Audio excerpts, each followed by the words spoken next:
Selamat pagi teman-teman dan Ibu setia. Di sini chapter 7 akan membahas interview kandidat. Di sini ada kelompok kami ada Cecilia, Angelina, Tasya, Vincenzo, dan saya sendiri Andreas. Di chapter 7 ini ada 5 topik pembahasan. Yang pertama itu ada basic types of interviews. Yang kedua itu ada avoiding errors that can undermine an interview's usefulness. Yang ketiga itu how to design and conduct an effective interview. Yang keempat itu ada employee engagement with managers. Yang kelima itu ada developing and extending the job offer. Pokok pembahasan pertama itu ada basic types of interview. Manajer menggunakan beberapa wawancara di tempat bekerja, seperti wawancara penilaian kinerja dan wawancara keluar. Wawancara seleksi adalah prosedur seleksi yang dirancang untuk memprediksi kinerja, pekerjaan, masa depan berdasarkan tanggapan lisan pelamar terhadap pertanyaan lisan. Wawancara terstruktur versus tidak terstruktur. Wawancara terstruktur, pertanyaannya akan diberikan bagi narasumber telah direncanakan sebelumnya. Sedangkan pada wawancara tak terstruktur, pertanyaannya akan diberikan bagi narasumber belum disusun secara detail. Konten wawancara.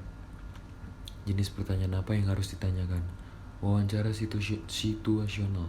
Serangkaian pertanyaan terkait pekerjaan yang berfokus pada bagaimana kandidat akan berperilaku dalam situasi tertentu.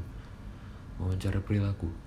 Serangkaian pertanyaan terkait pekerjaan yang berfokus pada bagaimana kandidat bereaksi terhadap situasi aktual di masa lalu. Yang ketiga, wawancara terkait pekerjaan. Serangkaian pertanyaan terkait pekerjaan yang berfokus pada perilaku terkait pekerjaan masa lalu yang relevan. Selanjutnya, bagaimana kita melakukan wawancara? Yang pertama ini ada wawancara berurutan tidak terstruktur. Yang kedua, wawancara berurutan terstruktur. Yang ketiga, wawancara panel. Yang keempat, wawancara massal. Yang kelima, wawancara telepon. Yang keenam, wawancara berbasis komputer. Yang selanjutnya, wawancara video online. Selanjutnya ada avoiding errors that can undermine an interview's usefulness. Nah, perlu diingat 3 hal berikut, yaitu dengan menggunakan wawancara terstruktur, ketahuilah apa yang harus ditanyakan dan hindari kesalahan umum wawancara. Pertama, struktur wawancara. Wawancara terstruktur atau khususnya wawancara terstruktur dengan menggunakan pertanyaan situasional lebih valid daripada wawancara tidak terstruktur untuk memprediksi kinerja pekerjaan. Atau lebih valid karena lebih dapat diandalkan. Misalnya wawancara yang sama melakukan wawancara secara lebih konsisten dari kandidat ke kandidat. Terus yang kedua, wawancara lebih baik dalam mengungkapkan beberapa hal penting. Jadi ketahui apa yang menjadi fokus. Jadi kita harus bisa tahu mana yang perlu kita omongkan, perlu kita beritahu kepada pewawancara. Selanjutnya, apakah wawancara dilakukan secara langsung atau online? Wawancara pekerjaan yang efektif memahami dan menghindari kesalahan wawancara umum berikut. Yang pertama ada first impressions atau snap judgments. Nah, pewawancara cenderung membuat penilaian cepat tentang kandidat selama beberapa menit pertama wawancara, atau bahkan sebelum wawancara dimulai berdasarkan skor tes atau resume. Nah, seorang peneliti memperkirakan bahwa dalam 85% kasus, pewawancara telah mengambil keputusan bahkan sebelum wawancara dimulai, berdasarkan kesan pertama yang diperoleh dari lembar kandidat dan penampilan pribadi. Selanjutnya ada not qualifying what the job requires. Nah, di sini pewawancara yang tidak memiliki gambaran akurat tentang apa yang dibutuhkan oleh pekerjaan itu dan jenis kandidat yang terbaik untuk itu biasanya membuat keputusan berdasarkan stereotip yang salah tentang pelamar yang baik. Selanjutnya ada candidate order, contrast error, and pressure to hire. Di sini kesalahan kandidat order atau kontras berarti bahwa urutan di mana Anda melihat aplikasi yang mempengaruhi bagaimana Anda menilai mereka. Manajer harus mengevaluasi kandidat sampel yang hanya rata-rata setelah terlebih dahulu mengevaluasi beberapa kandidat yang tidak disukai. Mereka menilai kandidat rata-rata lebih disukai daripada yang seharusnya karena beberapa dengan kandidat yang tidak disukai, karena berbeda dengan kandidat yang tidak disukai, kandidat rata terlihat lebih baik daripada yang sebenarnya. Selanjutnya dengan verbal behavior and impressions management. Sini perilaku non-verbal pelamar seperti tersenyum, menghindari pandangan Anda, dan sebagainya itu dapat mempengaruhi penilaiannya. Perilaku non-verbal sangat penting karena pewawancara menyimpulkan kepribadian Anda dari bagaimana Anda berperilaku dalam wawancara. Selanjutnya ada effect of personal characteristic, attractiveness, gender, and race. Atribut fisik juga mendistor penilaian. Misalnya orang biasanya menganggap sifat yang lebih disukai dari hasil hidup yang lebih sukses daripada orang yang menarik. Demikian pula ras juga dapat berperan, tergantung pada bagaimana Anda melakukan wawancara. Nah, biasanya orang yang memiliki kulit putih itu dipandang lebih tinggi dan lebih menarik daripada orang yang berkulit hitam, seperti itu. Selanjutnya, diversity counts. Applicant disability and employment interview. Nah, secara umum, kandidat yang menunjukkan berbagai atribut dan disabilitas seperti tuntutan pengasuhan anak, status HIV positif atau terikat kursi roda itu memiliki sedikit peluang untuk mendapatkan keputusan positif, bahkan ketika mereka bekerja dengan baik dalam wawancara terstruktur. Jadi dia lebih kurang penilaiannya untuk dipekerjakan seperti itu. Selanjutnya, di interview behavior. Nah, itu beberapa pewawancara berbicara terlalu banyak sehingga pelamar tidak dapat menjawab pertanyaan. Dan sebaliknya, beberapa pewawancara membiarkan pelamar mendominasi wawancara. Karena pewawancara memiliki kesan pewawancara yang menyenangkan tentang pelamar, mereka cenderung bertindak lebih positif terhadap orang tersebut. Wawancara. Oke, selanjutnya akan dilanjutkan dengan how to design and conduct an effective interview. Bagaimana merancang dan melakukan wawancara yang efektif. Jadi ini terdapat ide dasarnya adalah untuk yang pertama, menulis pertanyaan situasional. Jadi menulis pertanyaan situasional itu seperti apa yang Anda akan lakukan, terus perilaku apa yang Anda lakukan, atau pengetahuan pekerjaan. Dan yang kedua, meminta pakar pekerjaan. Ini menunjukkan seperti mereka yang mengawasi pekerjaan, menulis beberapa jawaban untuk masing-masing pertanyaan. Pertanyaan-pertanyaan ini diberi peringkat jawaban dari baik hingga buruk. Selanjutnya, mengenai merancang wawancara situasi terstruktur. Merancang wawancara situasi terstruktur itu terdiri dari 5 langkah, yakni langkah pertama adalah analisis pekerjaan, di mana menulis deskripsi pekerjaan, kayak seperti daftar tugas pekerjaan, pengetahuan, keterampilan, dan kemampuan yang dibutuhkan, dan kualifikasi dari pekerjaan lainnya. Terus untuk yang kedua itu mengenai nilai tugas utama pekerjaan itu. Nilai setiap tugas pekerjaan bisa dikatakan dari 1 sampai 5 berdasarkan seberapa penting pekerjaan itu bagi pekerjaan tersebut. Dan langkah ketiga yakni buat pertanyaan wawancara. Buatlah pertanyaan wawancara situasional, perilaku, dan pengetahuan pekerjaan untuk setiap tugas pekerjaan dengan lebih banyak pertanyaan untuk tugas penting. Orang yang membuat pertanyaan biasanya menuliskannya sebagai insiden kritik, misalnya untuk menyelidiki kehati-hatian. Terus untuk yang langkah keempat adalah buat jawaban tolak ukur. Selanjutnya, untuk setiap pertanyaan, kembangkan jawaban ideal atau patokan untuk jawaban yang terbaik atau peringkat kelima, marginal atau peringkat ketiga, dan yang terburuk yakni peringkat pertama. Terus yang selanjutnya adalah langkah kelima, menunjuk panel wawancara dan melakukan wawancara. Pengusaha umumnya melakukan wawancara situasional terstruktur menggunakan panel. Bukan satu-satu, panel biasanya terdiri dari 2 atau 3 anggota. Lebih disukai mereka yang menulis pertanyaan dan jawaban.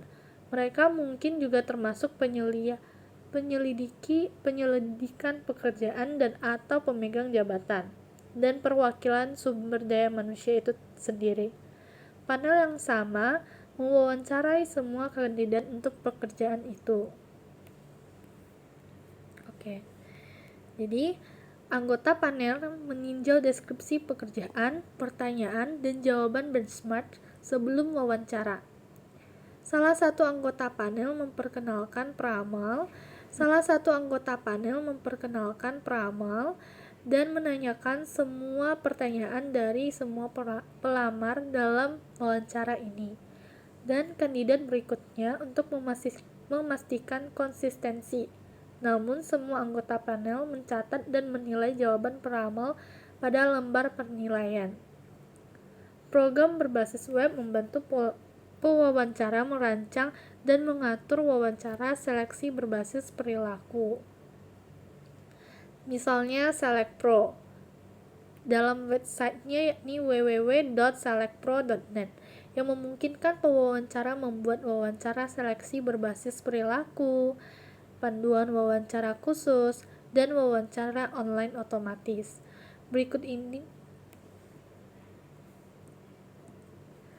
ini merupakan meningkatkan kinerja alat sumber daya manusia untuk manajer lini dan usaha kecil. Jadi yang pertama adalah ketahuilah pekerjaannya. Jangan memulai wawancara kecuali Anda memahami tugas pekerjaan dan keterampilan manusia apa yang akan Anda cari. Pelajari deskripsi pekerjaan tersebut.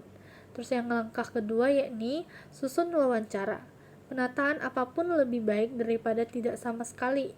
Jika terdesak waktu, Anda masih dapat melakukan beberapa hal untuk mengajukan pertanyaan yang lebih konsisten dan relevan dengan pekerjaan, tanpa mengembangkan wawancara terstruktur yang lengkap. Misalnya, mendasarkan pertanyaan pada tugas pekerjaan yang sebenarnya, gunakan pertanyaan tentang pengetahuan pekerjaan, situasional, atau perilaku. Pertanyaan yang hanya sekedar meminta pendapat dan sikap. Tujuan dan aspirasi serta evaluasi diri memungkinkan kandidat menampilkan diri dengan cara yang terlalu menyenangkan atau menghindari pengungkapan kelemahan. Gunakan pertanyaan yang sama dengan semua kandidat. Ini meningkatkan keandalan. Dia juga mengurangi bias dengan memberikan semua kandidat kesempatan yang sama. Untuk setiap pertanyaan, jika memungkinkan, miliki beberapa jawaban ideal dan skor. Kemudian nilai jawaban setiap kandidat terhadap skala ini. Jika memungkinkan, gunakan formulir wawancara sebelum wawancara, tinjau lamaran dan resume kandidat. Selanjutnya adalah langkah yang ketiga, catat setiap area yang tidak jelas atau yang mungkin menunjukkan kekuatan atau kelemahan menjalin suatu hubungan. Langkah yang keempat, alasan utama untuk wawancara adalah untuk mencari tahu tentang pelamar. Mulailah dengan membuat orang itu nyaman, sambut kandidat, dan mulailah wawancara dengan mengajukan pertanyaan non-kontroversial, mungkin tentang cuaca hari itu. Selanjutnya mengenai langkah kelima, ajukan pertanyaan. Cobalah untuk mengikuti pengetahuan situasional, perilaku, dan pekerjaan pertanyaan tepi yang Anda tulis sebelumnya.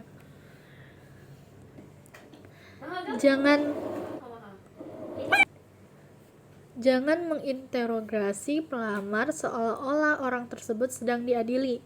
Jangan memonopoli wawancara atau biarkan pelamar melakukannya. Dorong pelamar untuk mengungkapkan pemikiran sepenuhnya, keluarkan pendapat dan perasaan pelamar dengan mengulangi komentar terakhir orang tersebut sebagai pertanyaan. Misalnya, Anda tidak menyukai pekerjaan terakhir Anda. Langkah yang keenam, buat catatan singkat dan tidak mencolok selama wawancara. Ini membantu menghindari membuat keputusan cepat di awal wawancara dan dapat membantu membangkitkan ingatan Anda setelah wawancara selesai. Langkah 7 yakni tutup wawancara.